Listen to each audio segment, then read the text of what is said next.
2부 주식 썰전으로 이어갑니다. 안녕하세요. 김수연입니다. 2부 주식 썰전에서는 전문가님과 함께 시장에서 놓쳐서는 안 되는 투자 포인트에 대해서 자세히 이야기 나눠보겠습니다.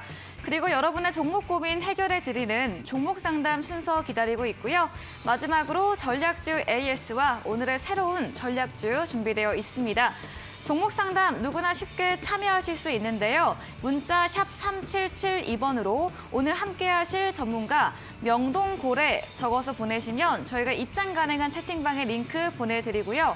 포털 검색창에 슈팅스타 검색하시고 사이트에 들어오셔도 종목 상담 코너가 있습니다.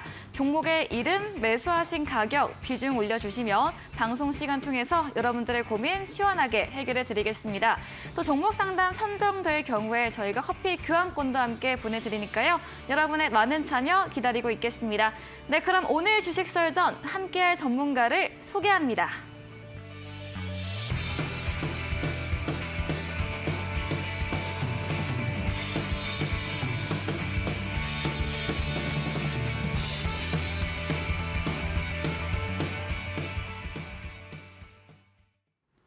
네, 금요일 주식 썰전은 명동고래 전문가님과 함께합니다. 전문가님 어서 오세요. 네, 안녕하십니까? 네, 반갑습니다. 네, 오늘의 썰전 주제 확인해 보겠습니다. 네, 메가트렌드 2차 전지 어디쯤 가고 있냐입니다. 그동안 강세를 이어가던 2차 전지 에코프로, 에코프로비엠이 쉬어가는 흐름을 보여주고 있는데요. 오늘도 보합권에서 마쳤습니다. 과열의 끝일지, 쉼의 시간 후 다시 시작일지 이야기 들어보겠습니다. 네, 썰전 주제 만나보고 왔습니다. 정말 3월 한 달을 질주했던 2차 전지라고 할 수 있을 것 같은데요. 네. 그에 비해서는 최근에 흐름이 살짝은 줄어든 것 같습니다. 네, 어떤 이야기 들어볼까요? 네, 종목에 따라서 조정받는 것도 있고요. 네. 또 계속 가는 것도 있고 이러는데 이 2차 전지는 그야말로 메가 트렌드라고 할 수 있죠. 아, 네. 이게 앞으로 10년 이상 굉장히 큰 실적이 수반이 되면서 또 매출도 가파르게 따라올 수 있는 이런 그 주도 종목이기 때문에 여기에 대해서는 우리가 잘 살펴볼 필요가 있다. 시장 전체를 봐서도 말이죠. 그리고 앞으로의 시장은 뭐 일단 지금 수주 받아놓은 것만 원래 천조라 그러니까 네. 아마 당군 이래 이와 같이 어마어마한 수주를 받아놓은 역사가 없었던 것 같아요. 그래서 한국에도 굉장히 앞으로 한국을 먹여 살릴 반도체보다도 더 거대한 그러한 시장이기 때문에 잘 지켜볼 필요가 있겠는데요. 네. 이 2차 전지가 이제 그동안은 조금 그렇게 주도 종목 같은 경우에는 큰 쉼이 없이 꾸준히 좀 상승을 했었는데 최근에 와서는 종목별로 좀 흔들리는 경향도 약간 있는데 이게 이제 어떤 단계에 와 있는가, 어디쯤 가고 있는가를 한번 살펴보도록 하겠습니다. 네. 자, 그러면 첫 번째로 이제 살펴볼 것이 뭐냐 했을 때 네. 자, 우선 구체적으로 잘 살펴보죠. 그러면은 2차 전지가 왜 메가 트렌드인가 하는 것부터 살펴보겠습니다. 네. 우리가 메가 트렌드 주도주와 일반 테마 주도주는 전혀 성격이 달라요. 이 메가 트렌드 주도주는 긴 시간에 걸쳐서 매출이 올라가고 실적이 좋아지면서 동시에 고속 성장을 해나가는 것이기 때문에 이것을 메가 트렌드라고 하는 건데요. 왜 메가 트렌드인가 하면은 첫 번째가 미래 모빌리티의 심장이다 이겁니다. 네. 우리가 미래에 움직이는 모든 것, 우리가 뭐 지금 2차 전지 그러니까 전부 다 전기차에만 들어가는 걸로 생각하고 있는데요. 네. 실질은 그렇지 않다는 것입니다. 우선 뭐 제일 큰 것이 당장은 전기차이긴 하지만 두 번째는 ESS라는 것도 있다. 이거는 신재생 에너지 같은 경우에 에너지를 충전을 해서 결국은 쓸 수 있는 그런 연료전지 개념의 이런 것들이 또 충분히 굉장히 커질 수 있는 시장이라는 겁니다. 지금 전 세계적으로 보면은 태양광이라든가 풍력이라든가 조력이라든가 이런 형태의 신재생 에너지들을 엄청 많이 이제 생산하고 장기적으로 거기에도 투자를 많이 하게 되는데요. 그렇게 많이 생산하는 신재생 에너지를 어디에다 축적해 놓고 필요할 때마다 빼내 써야죠. 그래서 저장을 하고 빼내 쓰고 하는 것을 우리가 ESS라 그러죠. 이 시장도 어마어마하게 큰 시장이라는 겁니다. 이 풍력이라든가 태양광이 발전하면 할수록 이 시장도 굉장히 커진다. 이 전기차만의 문제가 아니라는 얘기예요. 그다음에 또 이제 앞으로 1가구 1로봇 시대가 온다 이러는데 물론 이제 시간은 많이 걸릴 겁니다. 뭐 몇 년 내로 바로 1가구에서 로봇을 다 쓰겠습니까? 그러나 이제 앞으로 10년, 20년쯤 지나가게 되면은 1가구 1로봇 시대가 올 것이다. 그래서 올해 연말에는 이제 삼성에서도 EX1이라고는 가정용 로봇 혹은 웨어러블 로봇 이 개념을 출시를 한다 그러죠. 그다음에 드론 같은 경우 이 드론도 앞으로는 뭐 미래 전쟁도 전부 드론으로 수송한다 그러는데 그것뿐 아니라 미국에서는 벌써 음식물 배달이라든가 우편 배달에도 드론을 엄청 활용하고 있습니다. 앞으로는 이 드론이 맹활약을 할 것 같다. 이렇게 생각이 되고요. 네. 그다음에 또 UAM 이래서 도심 항공도 앞으로 엄청 발전할 수 있을 것 같죠. 당장 우리 현대차만 하더라도 2025년부터 이제 UAM에 대한 실질적인 그런 서비스를 집행할 준비를 하고 있다. 이런 관점에서 보면 이런 다양한 형태의 모든 모빌리티에 뭐가 필요한가 했을 때 전부 다 2차 전지, 소위 배터리가 다 필요하다는 것입니다. 따라서 이 미래 모빌리티의 심장이다. 이렇게 불러도 과언이 아니다는 거죠. 그러니까 우리가 여러분들이 전기차만 생각해서 전기차 대수 딱 곱해서 금액 얼마 이래서 앞으로 배터리의 2차 전지의 앞으로의 시장 전망은 요 정도다 이렇게 계산하면 그 틀린 계산이 된다. 네. 멀리 보면 볼수록 굉장히 차이가 난다는 것입니다. 네. 그다음에 이제 두 번째는 지금 전기차만 보면은 침투율이 10%도 안 된다. 중국만 조금 많다 뿐이지 나머지 나라들은 침투율이 대단히 낮고요. 우리나라는 정말 한 2, 3%밖에 안 돼요. 그래서 2차 전지의 침투율이 10% 정도밖에 안 된다는 것은 굉장히 초기 시장이라는 거예요. 그리고 초고속으로 성장하는 사이클에 진입했다. 이렇게 말씀드릴 수 있는 거죠. 그다음에 이제 세 번째는요. IRA하고 CRMA 이 법안이 이제 하나는 미국에 있는 법안이고 또 하나는 유럽에서 이번에 얘기를 하고 있는 광물자원법 관련 법안이죠. 이것 때문에 여기는 핵심이 중국을 공급망에서 완전히 분리한다. 이 개념이거든요. 그래서 경쟁자를 봉쇄시켜버립니다. 그런데 사실 대한민국의 모든 제조업의 최대 적수는 중국이죠. 네. 그래서 중국이 정부에서 엄청난 보조금을 주고 돈을 털어넣어서 그 산업을 국가 육성화해서 빠르게 발전시킨 다음에 덤핑을 쳐버리면은 한국은 완전히 또 망가지는 제조업이 약화되는 그런 모순을 계속 겪어왔습니다. 그런데 다행스럽게도 2차 전지에서는 중국을 공급망에서 유럽과 미국에서 완전히 배제시켜버린다. 이렇게 되니까 한국의 2차 전지 산업은 잘 갈 수 있는 절호의 찬스를 맞았다. 이렇게 말씀드릴 수 있는 거고요. 네. 그다음에 마지막으로는 초격차 기술력을 2차 전지에서는 확보하고 있습니다. 그래서 올해 벌써 수주했는 것이 1,000조가 넘는다는 것이고 앞으로 수주 잔고는 계속 늘어서 아마 수천조 시대가 수년 내로 다가올 겁니다.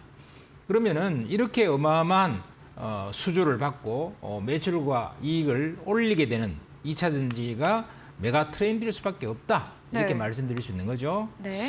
자, 그러면 두 번째로 보겠습니다. 이 두 번째는 한국 2차 전지의 초격차 기술력을 확보하고 있다. 한국은 말이죠. 네. 기술력이 벌써 세계적 수준에 도달했다는 겁니다. 세계적 수준도 아닙니다. 기술력은 흔히들 뭐 중국의 CATL이 1등이다 이런 헛소리 하는 사람이 있는데 네. 그것은 완전히 잘못 알고 있는 거다. 오. 국내 언론도 정말 잘못된 얘기를 하고 있습니다. 우선 여러분들 너무 간단하게 비교해 보세요. 네.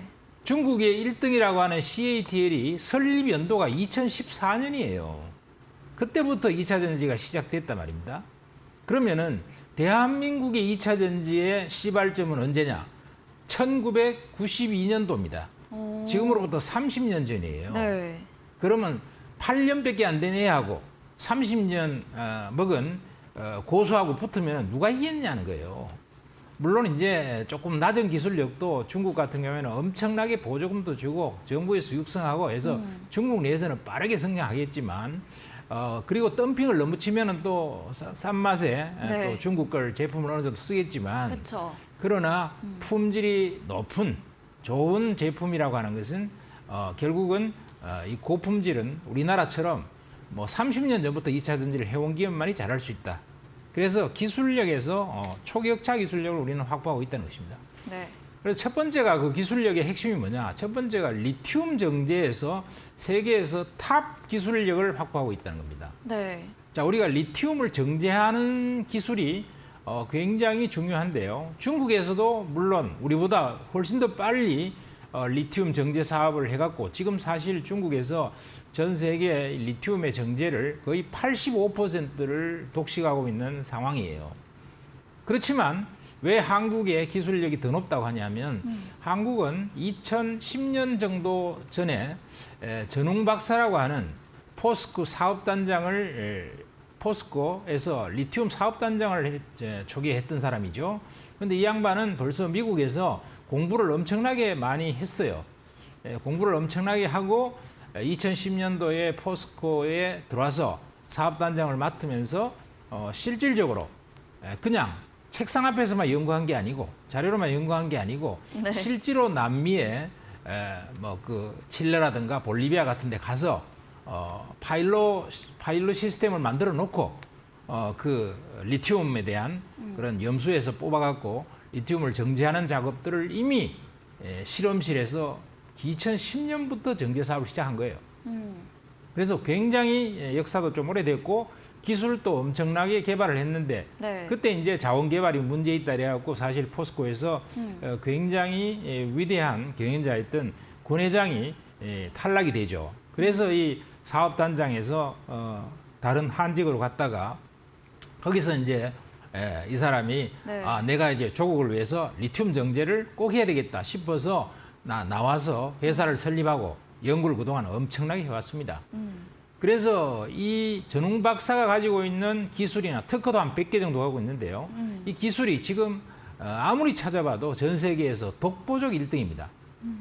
그래서 이 양반이 이제 리튬 플러스라는 회사를 모기업을 만든 다음에 네. 그 자회사로 하이드로리튬하고 어반 리튬을 만들어서 하나는 리튬 같은 거, 호수 같은 거 이런 거 갖다 인수를 하거나 이 자원을 갖다가 확보를 하고 또 한 기업에서는 이걸 수산화 리튬으로 정제를 하고 또 폐배터리도 하고 이렇게 나누어서 이 사업을 확보를 하고 있죠. 네.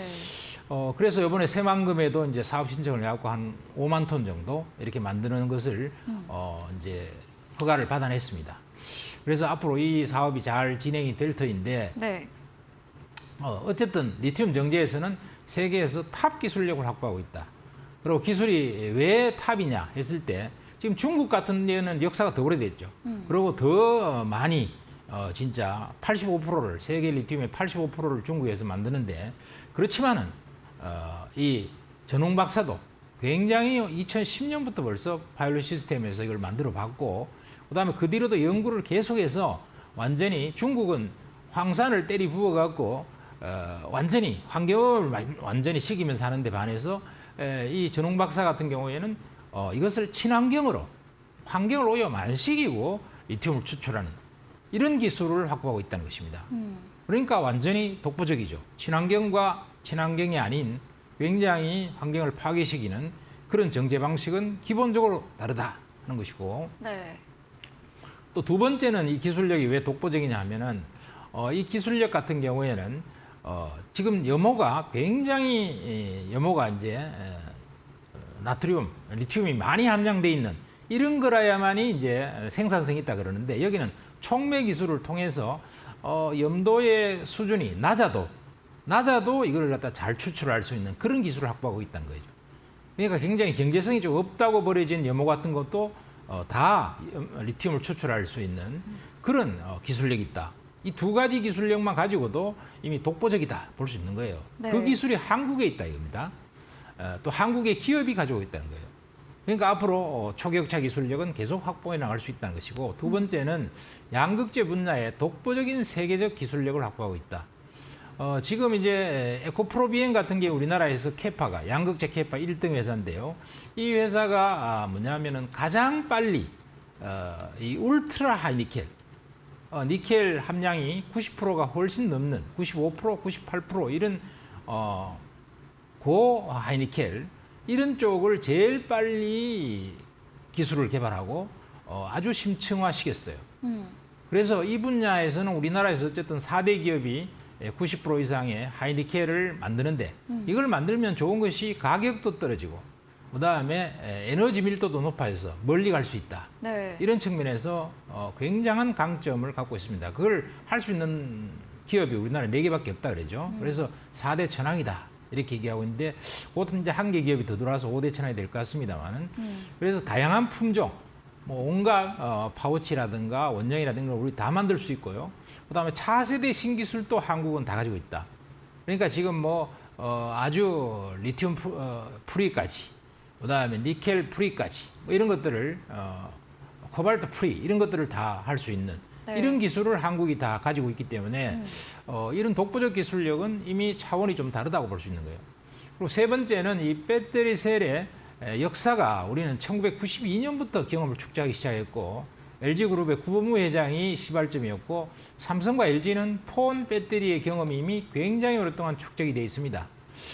그래서 중국의 CATL이 뭐 제일 잘하지 않을까 그러지만 중국은 이제 설립한 지 8, 9년밖에 안 된 이런 애다 하는 것이고 네. 물론 얘도 돈을 갖다 1년에 3조씩 투입하니까 빨리 따라오긴 하지만 이 분야에서는 쉽게 따라오기가 어렵다 하는 것이고 아직도 기술력 격차가 상당하다 이렇게 볼 수 있습니다. 네.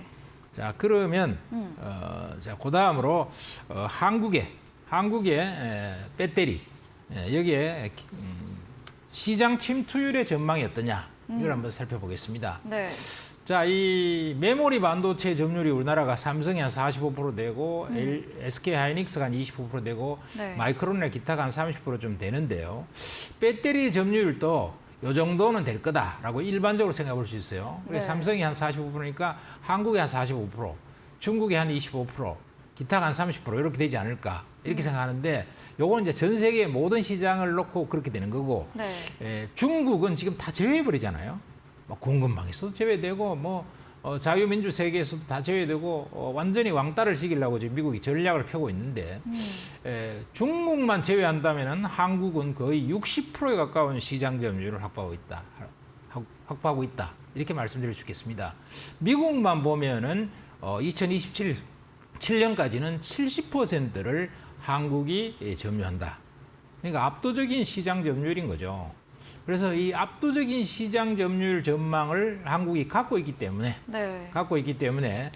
우리 한국은 배터리에 막강한 경쟁력을 갖고 있다. 이렇게 말씀을 드릴 수가 있겠습니다. 네. 그렇기 때문에 2차 전지로서의 한국의 이 주도주는 여러분들이 일반적으로 생각하는 로봇이다. 로봇이나 무슨 2차 전지나 비슷비슷한 규모겠지. 또 챗 GPT 그게 좋지 않을까.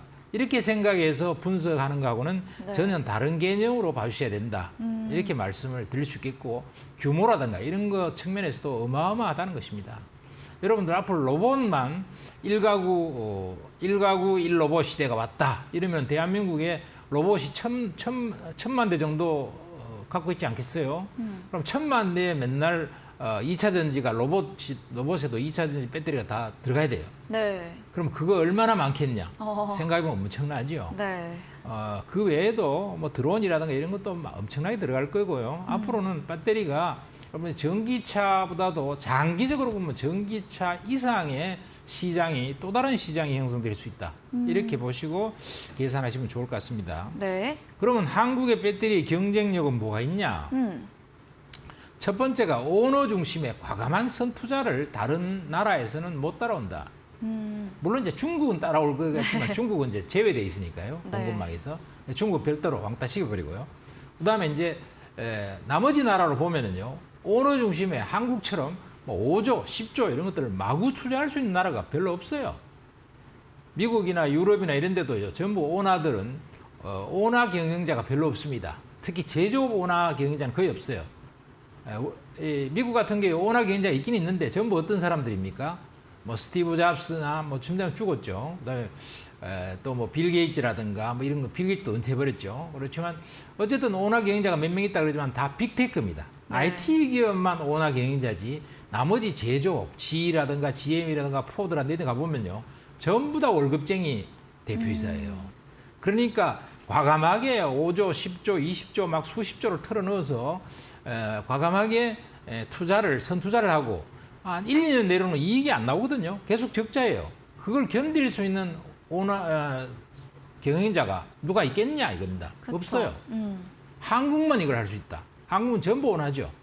그러니까 과감한 선투자를 할 수 있고 마침 중국이 공급망 분리가 안 돼 있었으면은 또 덤핑을 너무 쳐버리면 한국이 참 고전할 텐데 이걸 완전히 원천적으로 왕따를 시하고 빼버렸잖아요.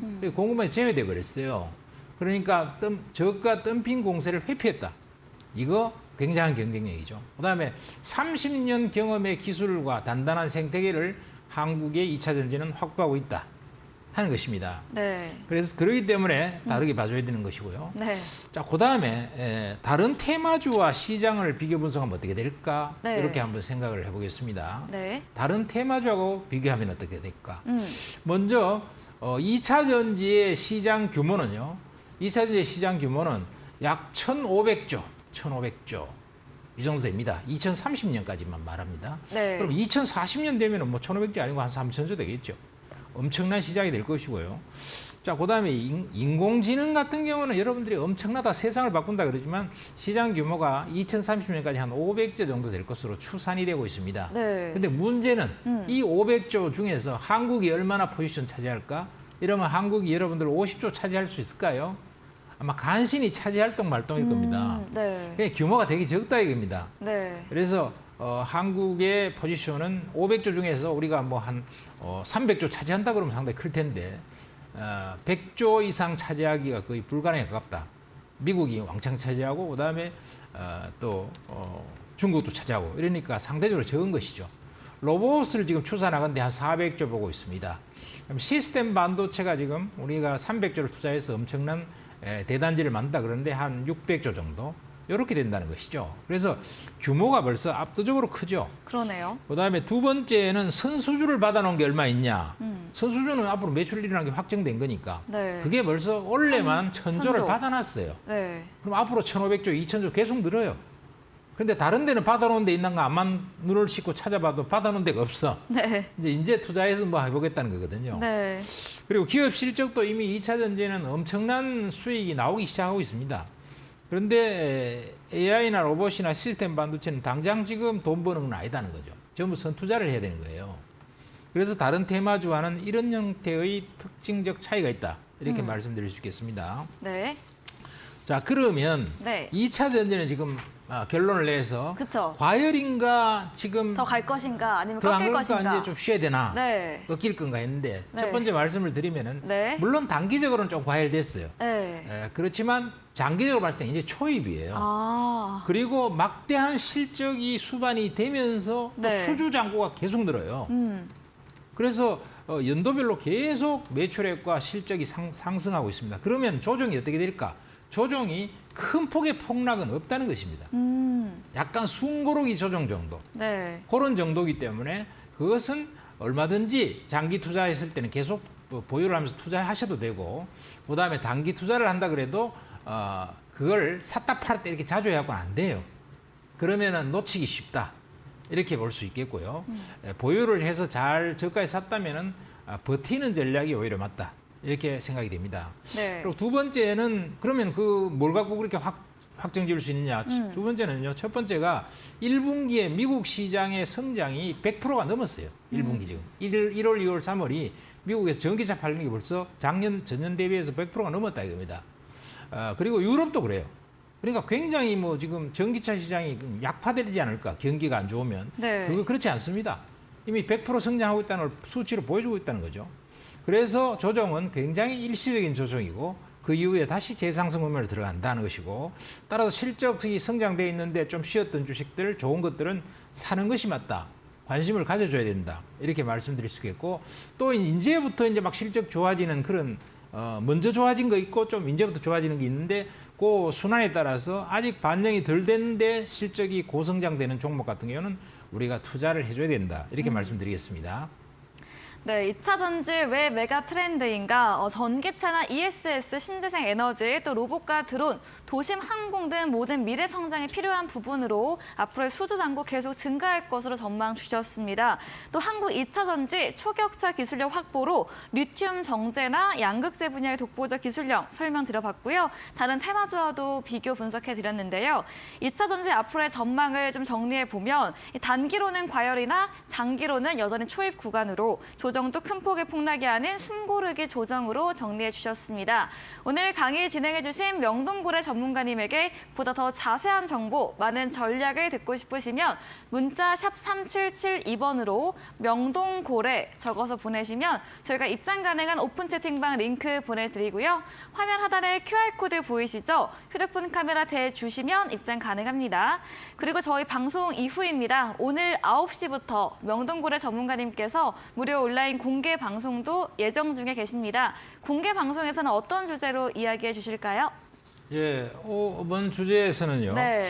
2차 전지의 우선 투자 전략을 먼저 말씀을 드리겠습니다. 네. 그래서 2차 전지를 지금 살 때냐, 혹은 팔 때냐, 또 갖고 있는 거, 좋은 주식 같은 거 갖고 있으면 계속 보유해야 될 거냐, 이런 것들을 좀 말씀을 드리겠고요. 네. 종목, 대표 종목 몇 개를 쭉 말씀을 드리면서. 네. 그리고 지금 자꾸 과열이다 그러고 뭐 에코프로 같은 것이 좀 시장에 초점이 되면서 이게 너무 올라서 이제 꺾어질 때가 됐지 않냐고 뭐 온 증거사 리포트 나오고 난리인데요. 네. 안 꺾어집니다.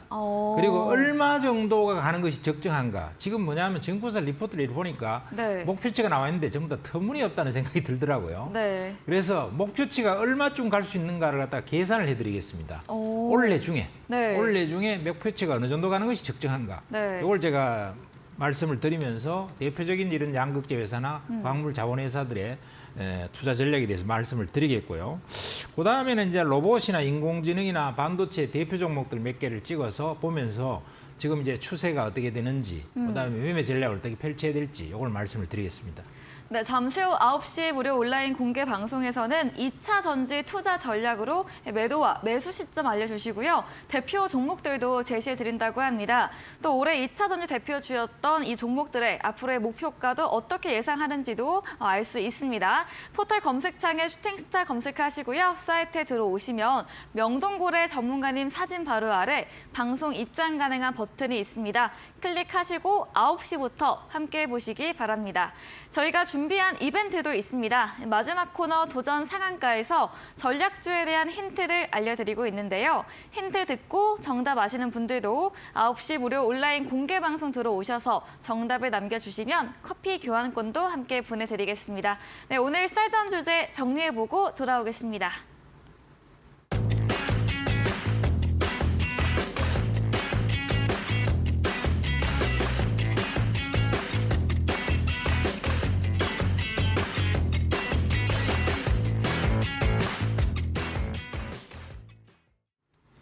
네, 이번 코너는 여러분들의 종목 고민 속 시원하게 해결해드리는 시간입니다. 첫 번째로 올라온 종목부터 확인해 봅니다.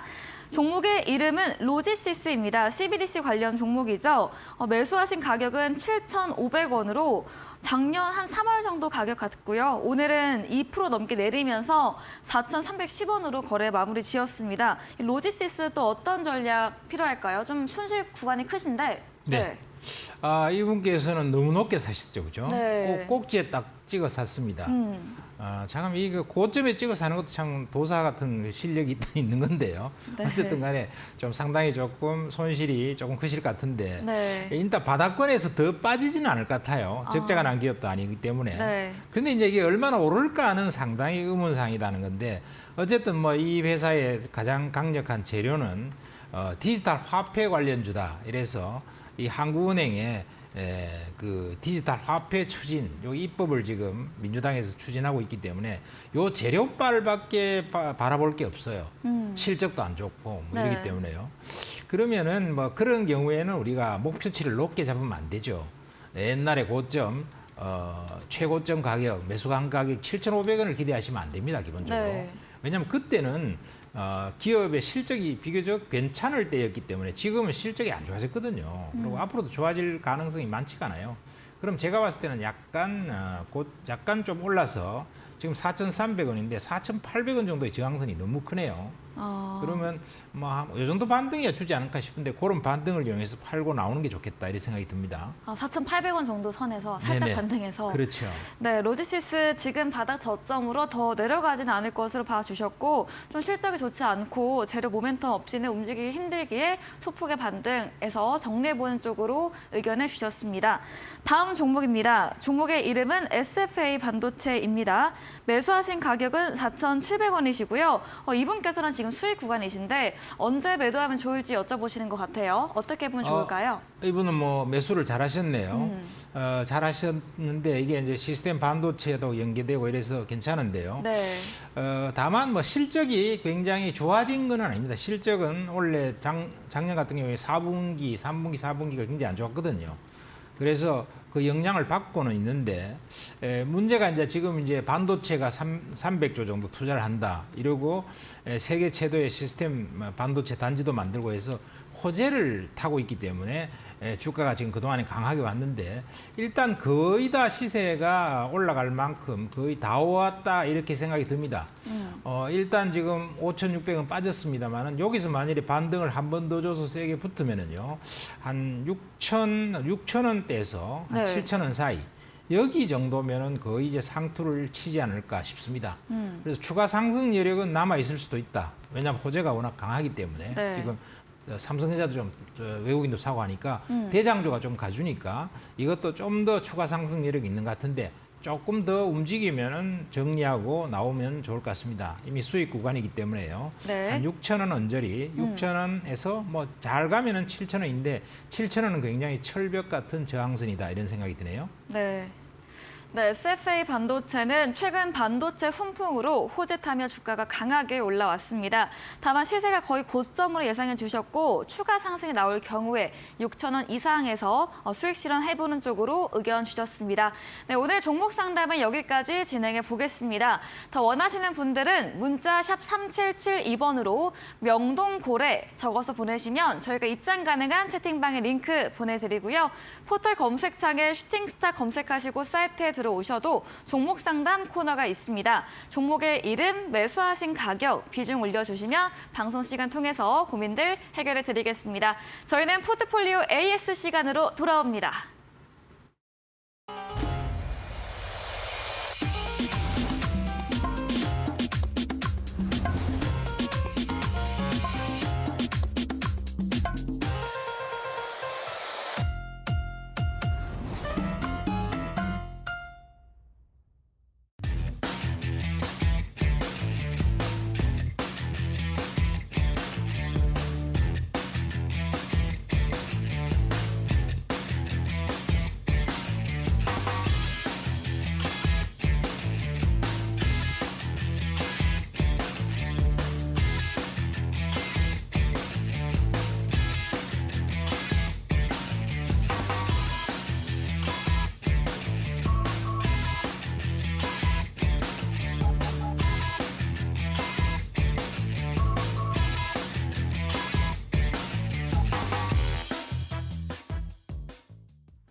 네, 이번 시간은 전략주 AS 시간입니다. 전문가님께서 방송 중에 추천드린 종목에 대해서 또 어떻게 보면 좋을지 이야기 들어보겠습니다.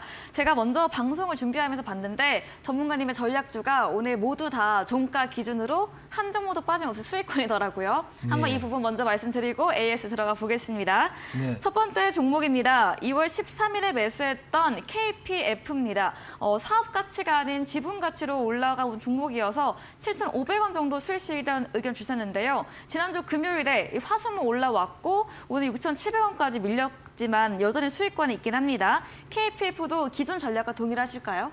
네, 기존 전략과 동일하다고 봐야죠. 네. 어쨌든 좋은 주식이는 맞습니다. 네. 좋은 주식이 맞는데 전번에 일단 7,500원에서 한번 팔아주는 게 좋겠다. 이렇게 맞아요. 두 번 말씀드렸죠. 정도. 네. 2번 정도 매도 네. 타이밍을 딱 줬습니다. 맞아요. 그래서 또 좀 많이 빠질 것 같아요. 한 뭐 제가 봤을 때는 한 6,000원 정도까지는 빠지지 않을까 싶은데요. 그 정도 빠지면 또 반등을 줄 겁니다. 네. 회사는 뭐 굉장히 자산 가치나 실적은 좋기 때문에 요즘 실적 좋은 것도 뭐 반영이 안 돼요. 그래서 주도주 아니면은 실적 좋은 게 반영이 안 된다. 지금 사실 여러분들이 뭐 반도체 쪽에서 종목 같은 거 몇 개 골라서 투자한다 그러지만 장기적으로 투자할 만한 것은 사실상 실적 수반되는 2차 전지가 제일 낫다 이렇게 봐집니다. 네. 자, 그래서 KPF는 전번에 일단 7,000원에서 한번 팔자 그랬고요. 네. 그래서 그 정도에서 정리하시고 나오면은 많이 빠지면 또 한번 봐야 되겠죠. 네, 첫 번째 종목 KPF였습니다. 6,000원 정도로 밀리면 다시 한번 반등 나올 수 있기에 아직 매수하지 못했다면 이때 노려보시면 될 것 같습니다.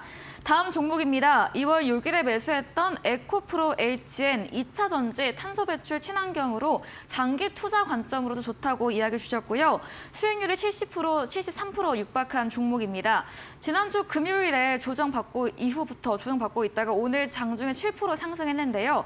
윗골이 달긴 했는데 어떻게 또 해볼 수 있을까요? 네, 에코프로 HN 같은 경우는 네. 안 팔아도 될 것 같아요. 네. 그때도 전번에도 말씀드렸지만은 목표치는 훨씬 넘겼지만 네. 우리가 목표 가격이 66,000원을 잡았었는데요. 네. 9만 원까지 이렇게 가서 갔지만은 어쨌든 이 주식은 뭐 안 팔고 계속 버티어도 중기로 가도 좋을 것입니다. 네. 왜냐하면 매출과 이익이 지금 분기별로 계속 성장하고 있어요.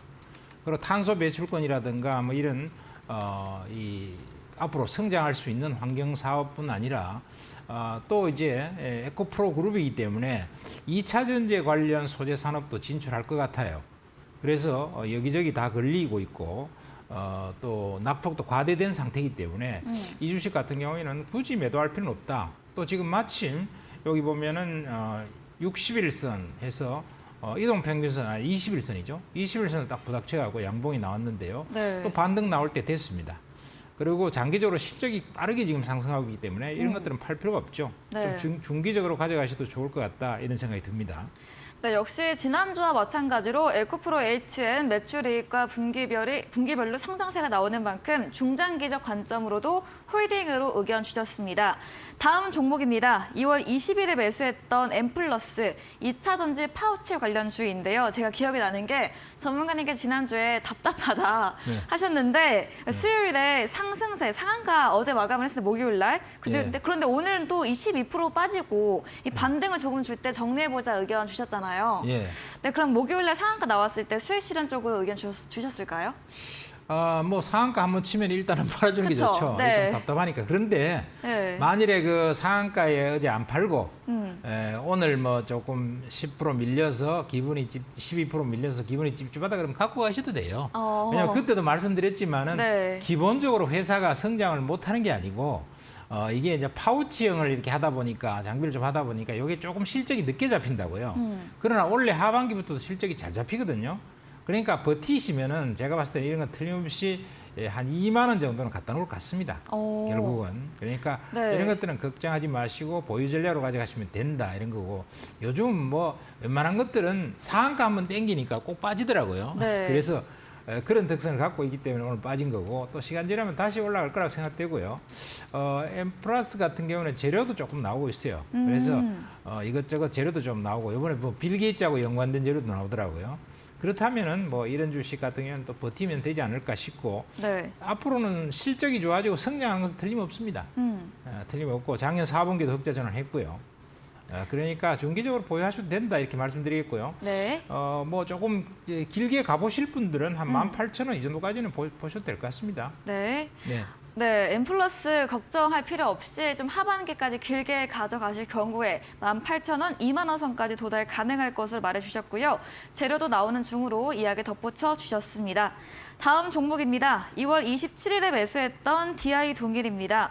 매수가 2만 1,100원이었고요. 4년 연속 실적이 증가 중이고 오늘도 4% 약세로 마감했지만 여전히 수익권에 있고요. 30% 육박한 수익률을 달성한 종목입니다. 역시나 이 종목도 이런 장기적으로 견조하게 상방을 예상해 주셨거든요. 네. DI 동일도 계속해서 보유로 의견 주실까요? 이거 뭐 목표치 한 2만 5천 원 잡았는데 2만 8천 원 갔다가 네. 조금 빠졌는데요. 네. 뭐 파실 필요 굳이 없습니다. 왜냐하면은 DI 동일은 이제 양극재 같은 데 붙이는 이제 알루미늄 박이죠. 네. 그런데 그거 굉장히 시장이 커지거든요. 모든 양극재는 다 그게 알루미늄 박이 들어가야 되기 때문에 그런데요. 우리나라에서 1등은 제일 좋은 거는 삼알루미늄이 맞습니다. 그게 좀 가파르게 많이 올랐기 때문에 그렇다면 이제 2등이 이제 DI 동일이거든요. 맞아요. 그때도. 이런 것도 탄탄하고 네. 우량한 주식이에요. 그래서 2차 전지 알루미늄 박 같은 경우는 시장이 꽤 커요. 상당히 크기 때문에 우리나라에서 지금 2차 전지 산업이 본격적으로 진행이 되기 때문에 거기에 꼭 들어가야 되는 거고 네. 기술력 2위 수준에 있기 때문에 2위 정도까지는 뭐 괜찮다고 봐야 되죠. 네. 그래서 지속적인 그리고 또 4년 연속 매출과 실적이 계속 좋아졌어요. 그러니까 이런 것들은 뭐 걱정 안 하셔도 될 것 같습니다. 네. 네, 이번 종목도 2차 전지 관련 종목 EG입니다. 3월 20일에 매수했고요. 전기차 모터 관련 종목이죠. 월요일 날 상한가 마감을 했고 화요일도 장중에 22%, 또 어제 오늘은 약세를 보였지만 전문가님께서 작은 조정은 있어도 계속해서 우상향 보일 종목으로 의견 주셨거든요. 네, 이 이게- 주는 또 네. 이 주식은 뭐 한 100% 이상 수익이 났는데요. 네. 났다가 이제 지금 이제 조정받은 것이 대략 한 11선 정도 아직도 못 받았어요. 워낙 가파르게 올랐다가 지금 조정받았기 네. 때문에 뭐 지금 못 팔았다 그러면 그냥 버티셔도 됩니다. 왜냐하면 이것도 2차 전지 쪽에서 그러한 소재 쪽을 지금 하고 있기 때문에 그리고 시총이 얼마 안 돼요. 시총이 2천억도 안 되기 때문에 시총이 적은 상태에서 굉장히 이 회사로서는 없던 호기를 맞았기 때문에 보유 전략으로 가져가셔도 되겠다 하는 것이고 이 회사가 하고 있는 사업이 고순도 산화철 사업이잖아요. 네. 이게 세계 1위입니다. 오. 독보적으로 세계 1위이기 때문에 네. 세계 1위인데 이 고순도 산화철은 전기차의 핵심 부품에 들어간다는 것입니다. 그렇기 때문에 세계 1위니까 성장성은 거의 확보돼 있다. 이렇게 네. 봐야 되겠죠. 또 고객사도 탄탄해요. 일본이나 중국 다 탄탄하기 때문에 보유 전략을 지속하는데 큰 문제는 없다. 이렇게 말씀드릴 수가 있겠고요. 네. 그다음에 신규 사업도 또 벌려나가요. 그래서 컨버터 소재인 페라이트 코어라는 이런 그 신규 시장 이런 것도 이제 진출을 하면서 나가기 때문에 네. 이 회사는 과거에 없던 새로운 그 시대를 맞이한 거죠. 그래서 원래 지가 안 하던 짓을 갖다가 지금 할 수 있는 네. 그러한 상황이 돼갖고 네.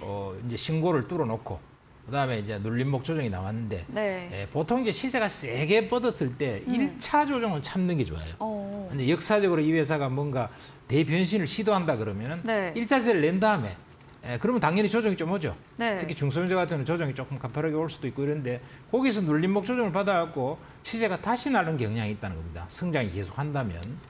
그러니까 이게는 1차 조정이기 때문에요. 지금 시세가 한번 났다가 1차 조정밖에 안 되기 때문에 반드시 2차 시세가 다시 난다. 이렇게 보고 가지고 계셔도 되겠다. 이렇게 말씀드릴 수가 있을 것 같습니다. 네, 이번에는 마지막 종목으로 지난 방송 전략주였던 칩셋 미디어입니다. 한 주 만에 수익률 10% 달성을 했고요. 시스템 반도체 관련 종목으로 정부 수혜로 성장성 확보한 종목이다. 실적이 미국 국내 모두 좋다고 이야기해 주셨거든요. 네. 칩셋 미디어는 또 어떻게 볼 수 있을까요? 네, 뚫고 신나게 갔으면 좋겠는데 별로 안 가네요, 그죠? 네. 안 가는데 이게 그 시스템 반도체 육성 산업에 수혜주고 또 시스템 반도체 설계 자산을 갖다가 개발해서 판매하기 때문에 시스템 반도체에는 굉장히 깊숙하게 들어가 있는 기업이에요. 그리고 국내 실적, 미국 실적도 4년 연속 계속 좋거든요. 네.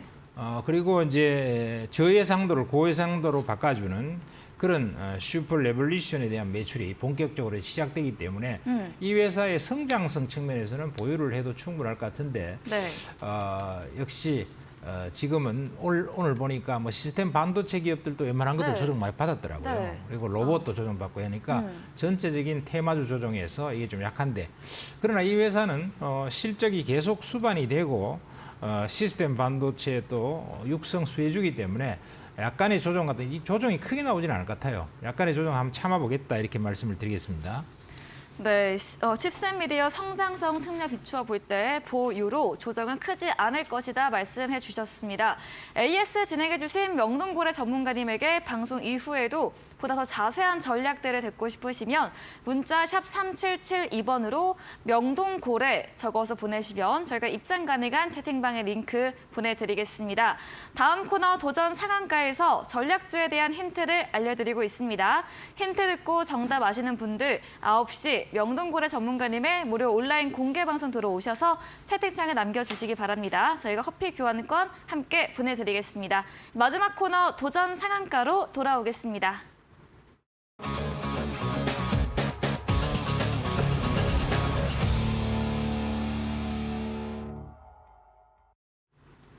네, 도전 상한가입니다. 새로운 이번 주의 전략주에 대한 힌트를 들어보는 시간인데요. 이 전략주 AS도 매주 꼼꼼하게 해주고 계셔요. 네, 네. 그리고 다 수익률로 달성이 돼가지고 제가 이번 주 전략주도 기대가 되는데 한번 힌트 들어보겠습니다. 네. 이번 주 전략주는 여러분들이 아마 잘 알고 있을 것 같다는 생각이 좀 드는데요. 네. 별로 어렵지 않는 종목이고 조금만 들어보시면은 바로 네. 눈치를 채실 수 있을 거다 이렇게 생각됩니다. 자, 이 종목인데요. 이 종목은 첫 번째가 2차 전지 양극재 4대 천왕에 속합니다. 아, 네. 그러면 여러분들이 대충 다 아실 것 같다 싶은데 네. 기술력이 굉장히 높죠. 이 회사의 기술력의 근원을 한번 살펴보면은요. 네. 원래 LG화학하고 LG그룹하고 이게 조금 연관되는 기업이에요. 그래서 LG그룹에서 옛날에 LG화학에서 2차 전지 기술을 많이 갖고 있었는데 자기 혼자서 양극재라든가 이런 것들 다 납품하고 하려니까 뭔가 조금 이제 다른 친구나 프렌드가 있는 게 파트너가 있는 게 좋겠다 싶어서 이 기술을 나눠줬어요. LG 관련 준 LG 그룹에다가 그러다 보니까 그게 나누어진 기업 중에 하나거든요. 네. 그래서 거기에서 LG 그룹에서 독보적인 기술에서 파생된 기술을 갖다 확보한 것이다. 그래서 기술이 굉장히 높습니다.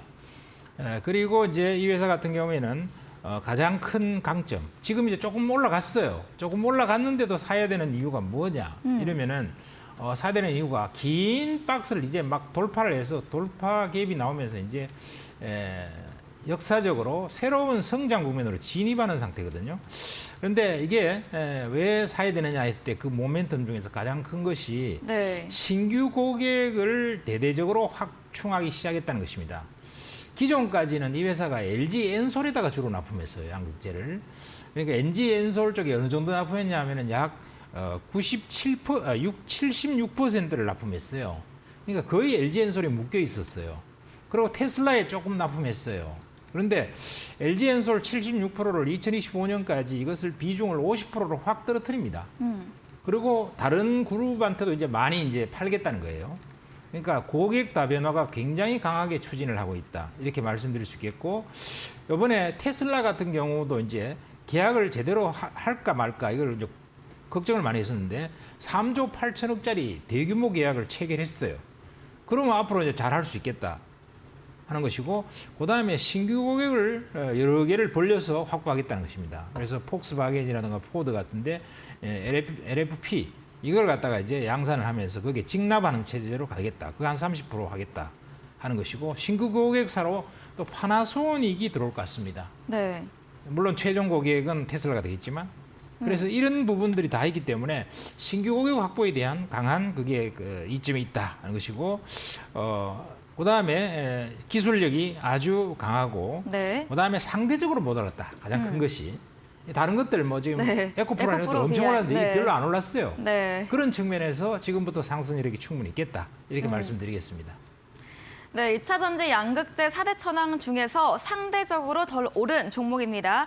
LG에서 파생된 기술을 보유하고 있고요. 기술적으로 긴 박스 돌파 이후에 역사적 새로운 성장 국면에 진입이 되어 있고, 또 가장 중요한 모멘텀으로 신규 고객 확충이 시작되었다 힌트까지 들어봤습니다. 이야기해주신 명동고래 전문가님에게 방송 이후에도 보다 더 많은 정보를 듣고 싶으시면 문자 샵 3772번으로 명동고래 적어서 보내시면 저희가 입장 가능한 오픈 채팅방 링크 보내드리겠습니다. 이제 방송 직후입니다. 오늘 잠시 후 10분 뒤인 9시부터 명동고래 전문가님의 무료 온라인 공개 방송도 예정되어 있습니다. 들어오셔서 이런 2차 전지 관련 종목들, 4월 투자 전략들 얻어가 보시면 되겠습니다. 네, 오늘 저희가 준비한 내용은 여기까지입니다. 본 방송에서 제공해드린 정보는 투자 판단에 대한 조언일 뿐이라는 점 참고해 주시기 바랍니다. 오늘도 끝까지 함께해 주신 여러분 진심으로 감사합니다.